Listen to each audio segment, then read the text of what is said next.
ಆತ್ಮೀಯ ಪತ್ರಿಕಾ ಮಾಧ್ಯಮ ಮತ್ತು ದೃಶ್ಯ ಮಾಧ್ಯಮದ ಮಿತ್ರರು, ನೀವು ಇದನ್ನು ಗಮನಿಸಿರಬಹುದು. ನಿನ್ನೆ 22ನೇ ತಾರೀಕಿನ ಇದೇ ಏಪ್ರಿಲ್ 28 ನಿನ್ನೆ ಉದಯವಾಣಿ ಪೇಪರ್ನಲ್ಲಿ ಬಿಜೆಪಿಯವರು ಕಾಂಗ್ರೆಸ್ನ ಬಗ್ಗೆ ಅವಹೇಳನಕಾರಿ ಹಾಗೂ ಅಪಪ್ರಚಾರದ ಈ ಚುನಾವಣೆಯ ಸಂದರ್ಭದಲ್ಲಿ ಅಪಪ್ರಚಾರದ ಒಂದು ಸಂದೇಶಗಳನ್ನು ಉದಯವಾಣಿ ಪತ್ರಿಕೆಯ ಮುಖಾಂತರ ಬಿಟ್ಟಿದ್ದಾರೆ. ಬಹುಶಃ ಈ ಒಂದು ಅಪಪ್ರಚಾರವನ್ನು ಕಾಂಗ್ರೆಸ್ ಪಕ್ಷ ಸ್ಪಷ್ಟವಾಗಿ ನಿಂತಿರುತ್ತದೆ. ಕಾಂಗ್ರೆಸ್ ಪಕ್ಷ ಇದನ್ನು ಸಹಿಸುವುದಿಲ್ಲ. ಅದಕ್ಕೆ ತಕ್ಕ ಪ್ರತ್ಯುತ್ತರವನ್ನು ತಮ್ಮ ಮೂಲಕ ಕೊಡಬೇಕಂತ ನಿರ್ಧಾರವನ್ನು ಮಾಡಿ ಈ ಒಂದು ತುರ್ತು ಪತ್ರಿಕಾಗೋಷ್ಠಿಯನ್ನು ಮುಲ್ಕಿ ಬ್ಲಾಕ್ ಕಾಂಗ್ರೆಸ್ ವತಿಯಿಂದ ಕರೆದಿದ್ದೇವೆ. ನಮ್ಮ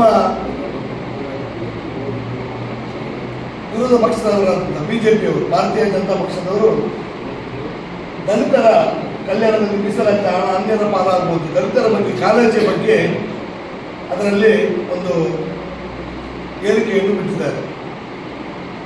ಅದಕ್ಕೆ ಪ್ರತ್ಯುತ್ತರವಾಗಿ ಕಾಂಗ್ರೆಸ್ ಪಕ್ಷ ನಾವು ಏನು ಉತ್ತರವನ್ನು ಕೊಡ್ತೇವೆ ಅಂದರೆ ನಿಮ್ಮ ಮೂಲಕ ಮಾಧ್ಯಮ ಮತ್ತು ದೃಶ್ಯ ಮಾಧ್ಯಮದ ಮುಖಾಂತರ ದಲಿತ ಕಲ್ಯಾಣದ ಬಗ್ಗೆ ಮಾತಾಡುವ ಬಿಜೆಪಿಯವರಿಗೆ ಯಾವುದೇ ನೈತಿಕತೆ ಇಲ್ಲ. ಯಾಕಂದರೆ ಅತ್ಯಂತ ದಲಿತರ ಬಗ್ಗೆ ಅತ್ಯಂತ ನೀಚ ಸುದ್ದಿಯನ್ನು ಹರಡುತ್ತಿರುವವರು ಭಾರತೀಯ ಜನತಾ ಪಕ್ಷದವರು.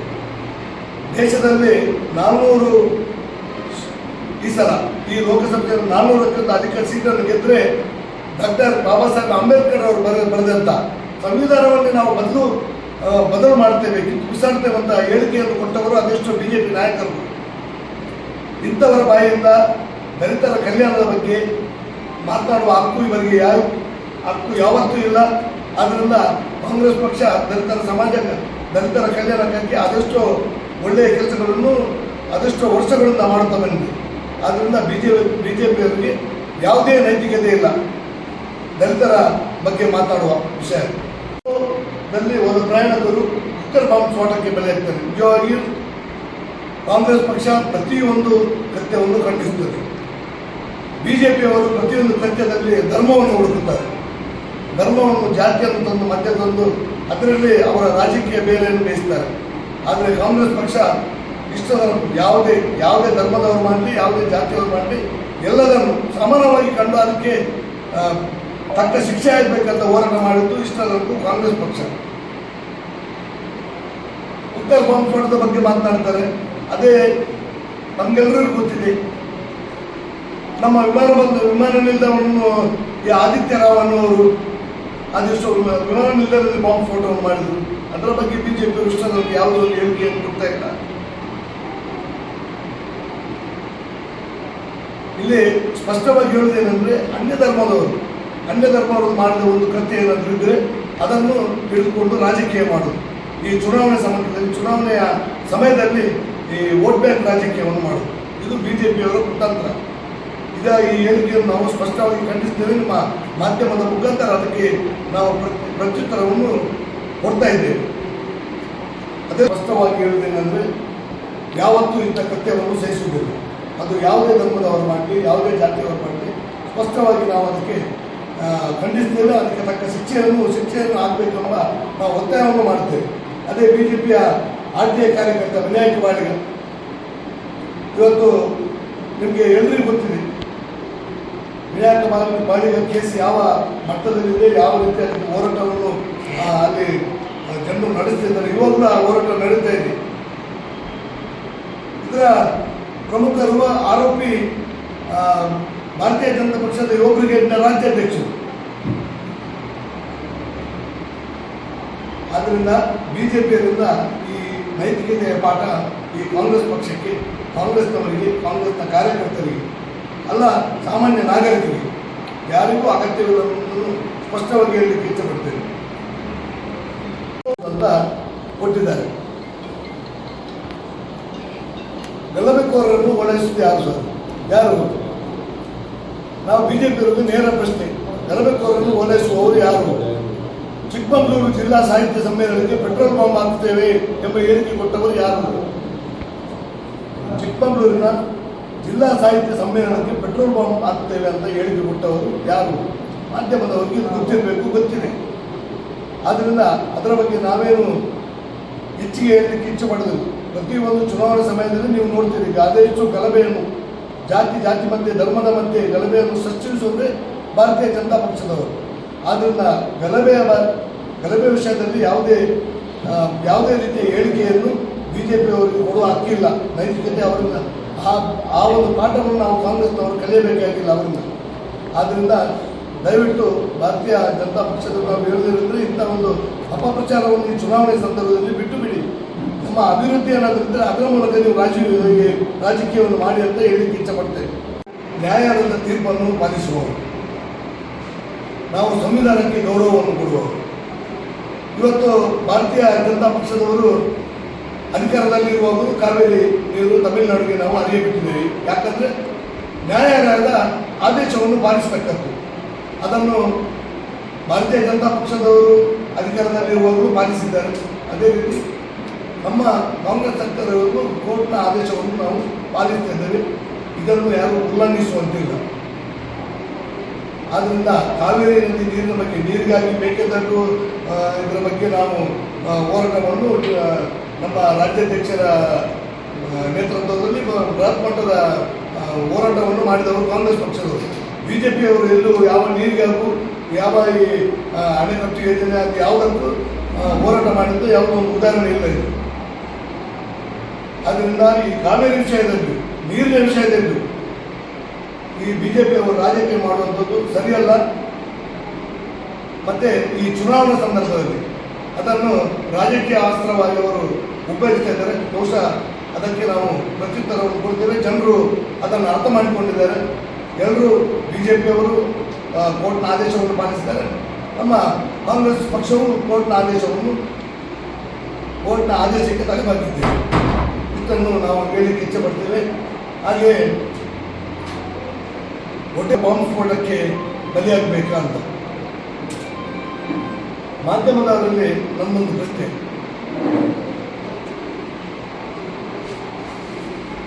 ಈ ಹೋಟೆಲ್ನಲ್ಲಿ ರಾಮೇಶ್ವರಂ ಕೆಫೆಯಲ್ಲಿ ಮೊನ್ನೆ ಬಾಂಬ್ ಸ್ಫೋಟದ ಬಗ್ಗೆ ಅವರು ಒಂದು ಹೋಟೆಲ್ನಲ್ಲಿ ಟೀ ಕುಡಿಯುವುದು ಅಮಾಯಕರು ಬಾಂಬ್ ಸ್ಫೋಟಕ್ಕೆ ತುತ್ತಾಗಬೇಕಂತ ಹೇಳ್ತಾರೆ.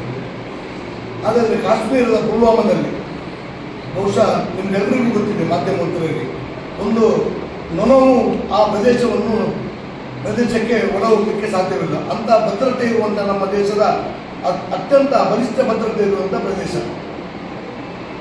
ಈ ಪ್ರದೇಶಕ್ಕೆ 350 kg RDX ಹೇಗೆ ಹೋಯಿತು ಮತ್ತು ಅದು ಸ್ಫೋಟಗೊಂಡು ಅದೆಷ್ಟೋ ಸೈನಿಕರು ಹುತಾತ್ಮರಾದರು. ಇದರ ಬಗ್ಗೆ ಇಷ್ಟು ತನಕ ತನಿಖೆ ಆಗಿಲ್ಲ. ಆವಾಗಲೂ ಕೇಂದ್ರ ಸರ್ಕಾರದಲ್ಲಿದ್ದದ್ದು ಬಿಜೆಪಿ ಸರ್ಕಾರ. ಈಗ ಅವರು ಬಿಜೆಪಿಯವರು ಹೊಗಳುತ್ತಿರುವಂಥ ಅವರದೇ ಪ್ರಧಾನಮಂತ್ರಿ ನರೇಂದ್ರ ಮೋದಿಯವರೇ ಪ್ರಧಾನಮಂತ್ರಿ ಆಯಿತು. ಬಹುಶಃ ಅದರ ಬಗ್ಗೆ ತನಿಖೆ ಆಗಿಲ್ಲ. ಅದರಲ್ಲಿ ಹುತಾತ್ಮರಾದಂಥ ಸೈನಿಕರಿಗೆ, ನಾಗರಿಕರಿಗೆ ಇಷ್ಟದವರೆಗೂ ನ್ಯಾಯವೂ ಸಿಕ್ಕಿಲ್ಲ. ಆದ್ದರಿಂದ ಬಾಂಬ್ ಸ್ಫೋಟದ ಬಗ್ಗೆ ಅದೆಷ್ಟೋ ಉದಾಹರಣೆ ಕೊಡುವುದಾದ್ರೆ ಮಾಧ್ಯಮದಲ್ಲಿ ಇನ್ನಷ್ಟು ಅದೆಷ್ಟು ತುಂಬ ಉದಾಹರಣೆಗಳಿವೆ. ಸಾಧ್ವಿ ಪೃಥ್ವಿ ಅವರು ಒಂದು ಬಾಂಬ್ ಸ್ಫೋಟದಲ್ಲಿ, ಪುಣೆಯಲ್ಲಿ ಬೇಕರಿ ಬಾಂಬ್ ಸ್ಫೋಟದಲ್ಲಿ ಭಾಗಿಯಾಗಿದ್ದರು. ಆ ಕೇಸು ಈಗ ನಡೀತಾ ಇದೆ ಕೋರ್ಟ್ನಲ್ಲಿ. ಅದಷ್ಟು ತುಂಬ ಕೃತ್ಯಗಳಲ್ಲಿ ಅವರು ಪಾಲ್ದಾರರಿದ್ದಾರೆ. ಆದ್ದರಿಂದ ಬಾಂಬ್ ಸ್ಫೋಟದ ಬಗ್ಗೆ ಬಹುಶಃ ಇದು ರಾಜಕೀಯ, ಈ ಚುನಾವಣೆ ಹೊತ್ತಾಗ ಅವರು ಮಾತ್ರ ಹೇಳಿರಬೇಕು. ಆದರೆ ಅದನ್ನು ಹೇಳುವಂಥ ನೈತಿಕತೆ ಅವರಿಗಿಲ್ಲ.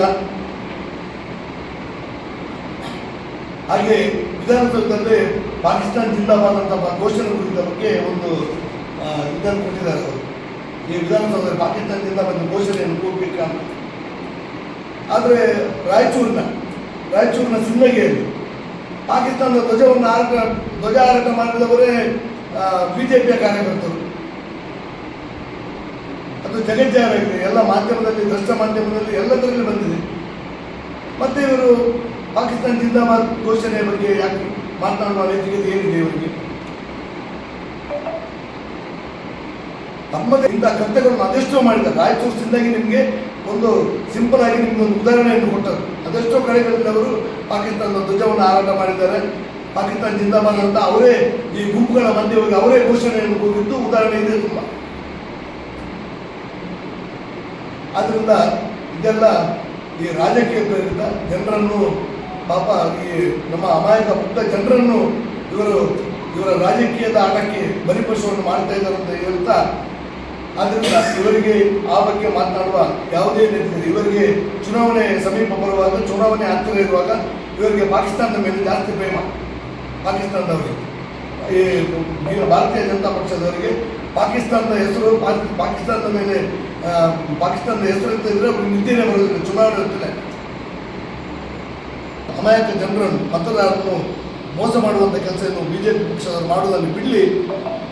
ನಮ್ಮ ನೈಜ ಸಾಮರ್ಥ್ಯವನ್ನು, ಅಭಿವೃದ್ಧಿಯ ಸಾಮರ್ಥ್ಯವನ್ನು, ಚುನಾವಣೆಯನ್ನು ಕಾಂಗ್ರೆಸ್ನ ಪಕ್ಷಕ್ಕೆ ವಿರುದ್ಧವಾಗಿ ಅವರು ಎದುರಿಸಿದಂಥ ಹೇಳನ್ನು ಎದುರಿಸುವಂಥ ಮಾತನ್ನು ಹೇಳಲಿಕ್ಕೆ ಇಚ್ಛೆ ಪಡ್ತಾ ಇದ್ದಾರೆ. ಒಂದು 4-5 ದಿವಸ ಕೊಟ್ಟು ಹುಬ್ಬಳ್ಳಿಯಲ್ಲಿ ನಡೆದ ಕೃತ್ಯ, ಬಹುಶಃ ಈ ಕೃತ್ಯವನ್ನು ಮುಂದಿಟ್ಟು ಇಂಥ ಒಂದು ಬರವಣಿಗೆ ಅವರು ಉದಾಹರಣೆ ಪೇಪರ್ ಮುಖಾಂತರ ನೀಡಿದ್ದಾರೆ. ನಾವು ಅದೆಷ್ಟೋ ಕೊಡುಗೆಗಳನ್ನು ನಾವು ನೋಡಿದ್ದೇವೆ.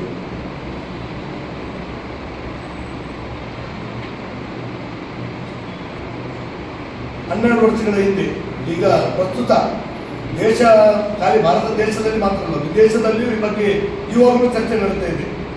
12 ವರ್ಷಗಳ ಹಿಂದೆ ಇದೇ ನೇರ ಘಟನೆಗಿಂತ ಭೀಕರವಾಗಿ, ಅತಿ ಅಮಾನುಷವಾಗಿ, ಯಾವುದೇ ಒಬ್ಬ ನಾಗರಿಕ ಸಹಿಸದಂಥ ಒಂದು ಕೃತ್ಯ. ನವರಾತ್ರಿ ಉಪವಾಸದ ವಿದ್ಯಾರ್ಥಿ ನಮ್ಮದು ಸೌಜನ್ಯ, ಇವಾಗಲೂ ಧರ್ಮಸ್ಥಳದ ಈ ಒಂದು ಹಗರಣ, ಈ ಒಂದು ಅತ್ಯಾಚಾರ ಪ್ರಕರಣ ದೇಶ ವಿದೇಶದಲ್ಲಿ ಇವಾಗಲೂ ಚಾಲ್ತಿಯಲ್ಲಿದೆ. ಜನರು ಮಾತನಾಡ್ತಾ ಇದ್ದಾರೆ. ಅಂಥ ಒಂದು ಭೀಕರ ಕೃತ್ಯವನ್ನು ದುಷ್ಟ ಗ್ಯಾಂಗ್ ಮಾಡಿತ್ತು. ಆವಾಗ ಅದರ ಹೋರಾಟಕ್ಕೆ ಬಿಜೆಪಿ ಅವರದ್ದು ಯಾವುದೇ ಬೆಂಬಲ ಇಲ್ಲ, ಅದರ ಬಗ್ಗೆ ಯಾವುದೇ ರೀತಿಯನ್ನು ಹೇಳಿಕೆ ಕೊಡ್ತಾ ಇಲ್ಲ. ಇವಾಗಲೂ ಆ ಹೋರಾಟ ದೊಡ್ಡ ಮಟ್ಟದಲ್ಲಿ, ಚುನಾವಣೆ ಹೊತ್ತಿನಲ್ಲೂ ದೊಡ್ಡ ಮಟ್ಟದಲ್ಲಿ ಆ ಹೋರಾಟ ನಡೆಸ್ತಾ ಇದೆ. ಯಾರು ಕೊಡ್ತಾ ಇಲ್ಲ. 6 ತಿಂಗಳ ಹಿಂದೆ ಉದ್ಯೋಗಿ ಗೌರಿ ಮಾಲಿಂಗೇಶ್ವರ, ಪುತ್ತೂರು ಮಾಲಿಂಗೇಶ್ವರ ದೇವಸ್ಥಾನದ ದ್ವಾರದ ಹತ್ರ ಆಕೆಯ ಪ್ರಿಯತಮ್ಮ ಚೂರಿಯನ್ನು ಹತ್ಯೆ ಮಾಡ್ತಾನೆ. ಅದರ ಬಗ್ಗೆ ಒಂದೇ ಒಂದು ಹೋರಾಟ ಇಲ್ಲ ಹಿಂದೂ ಸಂಘಟನೆಯವರಿಂದ, ಈ ಬಿಜೆಪಿ ಪಕ್ಷದಿಂದ, ಭಾರತೀಯ ಜನತಾ ಪಕ್ಷದ ವತಿಯಿಂದ ಯಾವುದೇ ಹೋರಾಟ ಆಗಿಲ್ಲ. 3 ವರ್ಷದ ಹಿಂದೆ ಪುತ್ತೂರಿನ ಸಂಘ ಪರಿವಾರದ ಕಾಲೇಜಿನ ವಿದ್ಯಾರ್ಥಿಗಳು ಅದೇ ಕಾಲದ ವಿದ್ಯಾರ್ಥಿಯನ್ನು ಗ್ಯಾಂಗ್ ರೇಪ್ ಮಾಡಿ ವಿಡಿಯೋ ಮಾಡಿ ಅದನ್ನು ಸಾಮಾಜಿಕ ಜಾಲತಾಣದಲ್ಲಿ ಅರಿವಿಟ್ಟು ಅದರಲ್ಲಿ ಸಂತೋಷಪಟ್ಟವರು ಈ ಭಾರತೀಯ ಜನತಾ ಪಕ್ಷದ ಕಾರ್ಯಕರ್ತರು. ಅವರನ್ನು ರಕ್ಷಿಸಲು, ಆ ಕೃತ್ಯವನ್ನು ಮಾಡಿದ ಆರೋಪಿಗಳನ್ನು ರಕ್ಷಿಸಲು ಬಿಜೆಪಿಯವರು ನೆರವಿಗೆ ನಿಂತಿದ್ದಾರೆ. ಆದರೆ ಪಾಪ ಆ ಹುಡುಗಿಯ ಪರವಾಗಿ ಯಾವುದೇ ಬಿಜೆಪಿ ಪಕ್ಷದ ಯಾವುದೇ ಸಂಘಟನೆಗಳು ಪ್ರತಿಭಟನೆಯನ್ನು ಮಾಡಿಲ್ಲ. 6 ವರ್ಷಗಳ ಹಿಂದೆ NMC ಕಾಲೇಜಿನ ಅಕ್ಷತಾಂಬೆ ಹುಡುಗಿಯನ್ನು ಅದೇ ಕಾಲೇಜಿನ ABVP ವಿದ್ಯಾರ್ಥಿ ಕಾರ್ತಿಕ್ ಎಂಬ ಹುಡುಗ ನಡು ರಸ್ತೆಯಲ್ಲಿ ಚೂರಿಯಿಂದ ಹತ್ಯೆ ಮಾಡ್ತಾರೆ. ಆವಾಗ ಬಿಜೆಪಿ ಪಕ್ಷದವರಿಗೆ ಲವ್ ಜಯ ನೆನಪಾಗಿದೆ. ಇವತ್ತು ದೂರದ ಹತ್ಯೆ ನಾವು ಕಾಂಗ್ರೆಸ್ ಪಕ್ಷ ಅದನ್ನು ಕಡಾಖಂಡಿತವಾಗಿ ಖಂಡಿಸುತ್ತೇವೆ. ಶಿಕ್ಷೆ ಆಗಲೇಬೇಕು. ಅದು ಯಾವುದೇ ಧರ್ಮದವರಿರಲಿ, ಯಾವುದೇ ಜಾತಿಯವರಿರಲಿ, ನಾವು ಕಾಂಗ್ರೆಸ್ ಪಕ್ಷ ಎಲ್ಲರನ್ನು, ಸರ್ವಧರ್ಮವನ್ನು ಸಮಾನವಾಗಿ ಪ್ರೀತಿಸುವವರು. ನಾವು ಇಂಥ ಕೃತ್ಯಗಳನ್ನು ಕಾಂಗ್ರೆಸ್ ಪಕ್ಷ ಮುಂದೆ ಖಂಡಿಸ್ತಾ ಬಂದಿದೆ, ಇವಾಗಲೂ ಖಂಡಿಸ್ತೇವೆ. ನಾವು ನೇಹಾ ಹತ್ಯಾಕಾಂಡವನ್ನು ಖಂಡಿಸ್ತೇವೆ, ಅದಕ್ಕಿಂತ ಮೊದಲಾದಂಥ ಎಲ್ಲ ಹತ್ಯಾಕಾಂಡಗಳನ್ನು ಖಂಡಿಸ್ತೇವೆ. ಎಲ್ಲರಿಗೂ ಒಂದೇ ರೀತಿಯ ಶಿಕ್ಷೆ ಆಗಬೇಕು. ಉಡುಪಿ ಜಿಲ್ಲೆಯಲ್ಲಿ ಪ್ರವೀಣ್ ಚೌಗಲೆ ಭೀಕರವಾಗಿ 4 ಜನ ಅಮಾನುಷವಾಗಿ ಇಡೀ ರಾಜ್ಯವೇ ಬೆಚ್ಚಿಬಿದ್ದಂಥ ಪ್ರಕರಣ, ದೇಶವೇ ಬೆಚ್ಚಿಬಿದ್ದಂಥ ಪ್ರಕರಣ. ಹತ್ಯೆ ಮಾಡಿದಾಗಲೂ ಯಾವುದೇ ಭಾರತೀಯ ಜನತಾ ಪಕ್ಷ ಯಾವುದೇ ರೀತಿಯ ಹೋರಾಟವನ್ನು ಮಾಡಿಲ್ಲ. ಅದರಿಂದ ಲವ್ ಜೀವನದ ಬಗ್ಗೆ ಯಾವುದೇ ಒಂದು ಅಧಿಕೃತ ಮಾಹಿತಿಯನ್ನು ಕೊಡುವ ಹಕ್ಕು, ನೈತಿಕತೆ ಬಿಜೆಪಿ ಪಕ್ಷದವರಿಗೆ ಇಲ್ಲ ಎಂಬುದನ್ನು ತಮ್ಮ ಮೂಲಕ ನಾವು ಸ್ಪಷ್ಟಪಡಿಸ್ತಾ ಇದ್ದೇವೆ. ಚುನಾವಣಾ ವರ್ಷದಲ್ಲಿ ಇಂತಹ ಹೇಳಿಕೆಯನ್ನು ಕೊಡ್ತಾ ಇದ್ದಾರೆ. ಬಹುಶಃ ಇದನ್ನು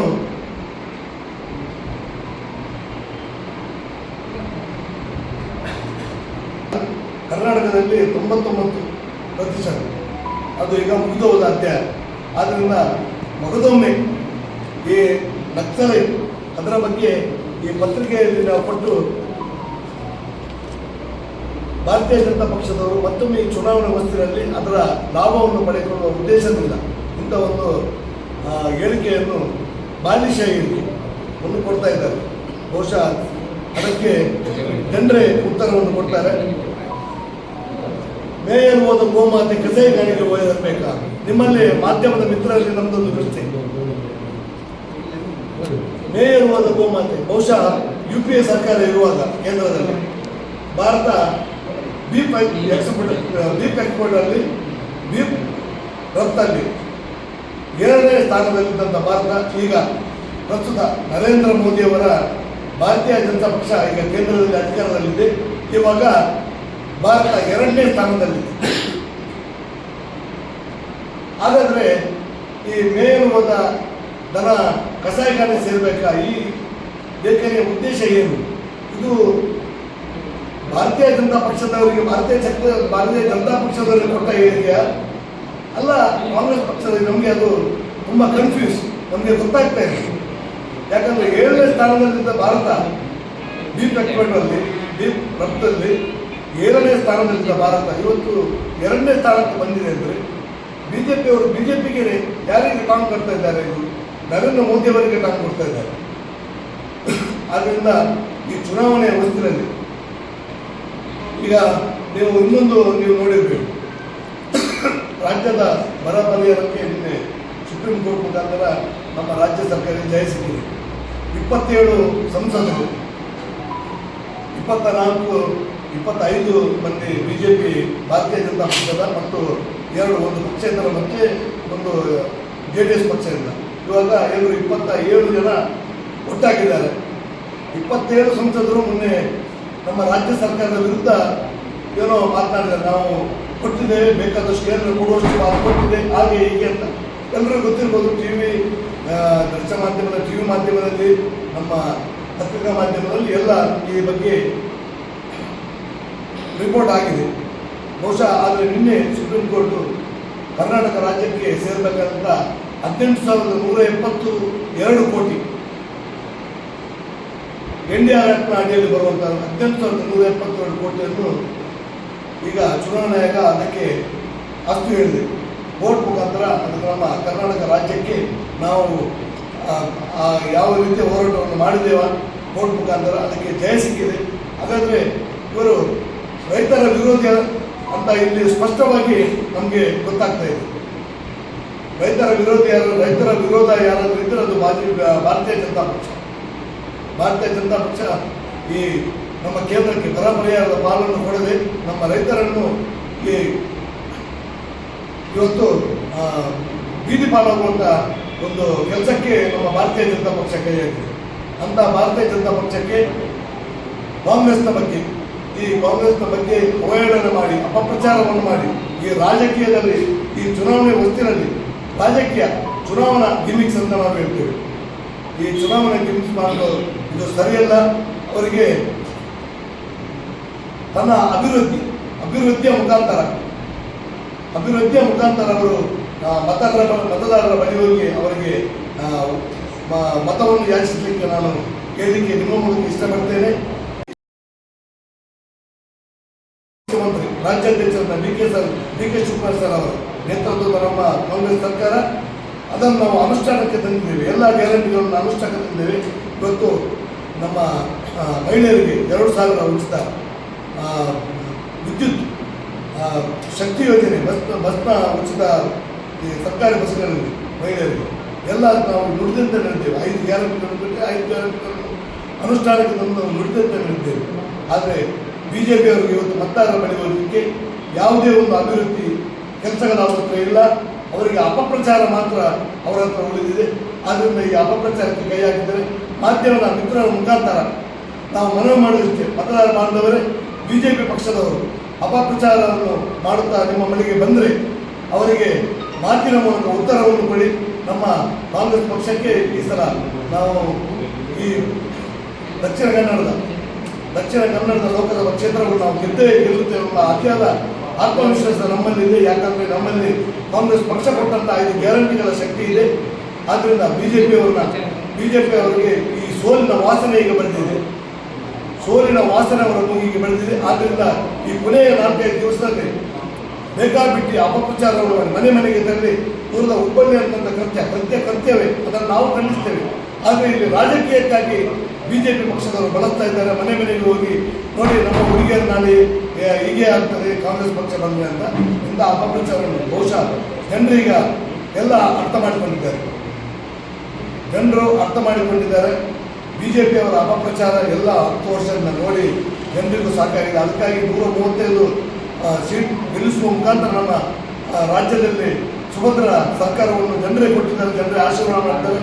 ಈ ಸಲ ದಕ್ಷಿಣ ಕನ್ನಡ ಜಿಲ್ಲೆ ಸಮೇತ ಇಡೀ ನಮ್ಮ ರಾಜ್ಯದಲ್ಲಿ ನಾವು 20 ಸ್ಥಾನಗಳನ್ನು ಗೆಲ್ಲುವ ಭರವಸೆಯನ್ನು ಇವತ್ತು ಮತದಾರರು ನಮಗೆ ಕೊಟ್ಟಿದ್ದಾರೆ. ಇದು ನಮ್ಮ ಭರವಸೆ. ನಾವು ಏನು ಆತ್ಮವಿಶ್ವಾಸ ಅಲ್ಲ, ಜನರು ನಮಗೆ ಆ ರೀತಿಯ ಇಡೀ ರಾಜ್ಯದಲ್ಲಿ ಆತ್ಮವಿಶ್ವಾಸವನ್ನು ಕೊಟ್ಟಿದ್ದಾರೆ. ಆದ್ದರಿಂದ ನಾವು ಗೆದ್ದೇ ಗೆಲ್ತೇವೆ. ಬಿಜೆಪಿ ಪಕ್ಷದವರ ಅಪಪ್ರಚಾರಕ್ಕೆ ದಯವಿಟ್ಟು ಮತದಾರರು ಕಿವಿ ಕೊಡಬಾರ್ದು. ನಿಮಗೆ ಬಡ ಜನರಿಗೆ ಶಕ್ತಿಯನ್ನು ಕೊಟ್ಟಂಥ, ಕರ್ನಾಟಕದ ಶಕ್ತಿಯನ್ನು ಕೊಟ್ಟಂಥ ಕಾಂಗ್ರೆಸ್ ಸರ್ಕಾರವನ್ನು ಮತ್ತೊಮ್ಮೆ ನೀವು ಲೋಕಸಭೆ ಚುನಾವಣೆಯಲ್ಲಿ ಕೇಂದ್ರದಲ್ಲಿ ಅಧಿಕಾರ ಹಿಡಿಯುತ್ತೆ ನಾವು ಈ ಮತದಾರರು ಮಾಡ್ತಾರೆ ಅಂತ ಹೇಳುತ್ತಾ ಬಿಜೆಪಿಯವರ ಅಪಪ್ರಚಾರವನ್ನು ಇಂಥ ಒಂದು ಕೆಟ್ಟ ಸಂದೇಶಗಳನ್ನು ದಯವಿಟ್ಟು ನಾವು ಮಾಧ್ಯಮ ಮಿತ್ರರಲ್ಲಿ ವಿನಂತಿಯನ್ನು ಮಾಡೋದಂದರೆ ನೀವು ಇದನ್ನು ಬಹುಶಃ ದಯವಿಟ್ಟು ಖಂಡಿಸಬೇಕು. ಇದಕ್ಕೆಲ್ಲ ಆಸ್ಪದವನ್ನು ನಾವು ಕೊಡಬಾರ್ದು ಅಂತ ಹೇಳ್ತಾ ನಮ್ಮ ಪತ್ರಿಕೆ ಮುಗಿಸ್ತೇನೆ. ಏನಾದರೂ ಕೇಳಲಿಕ್ಕೆ ದಯವಿಟ್ಟು ಕೇಳಬೇಕು.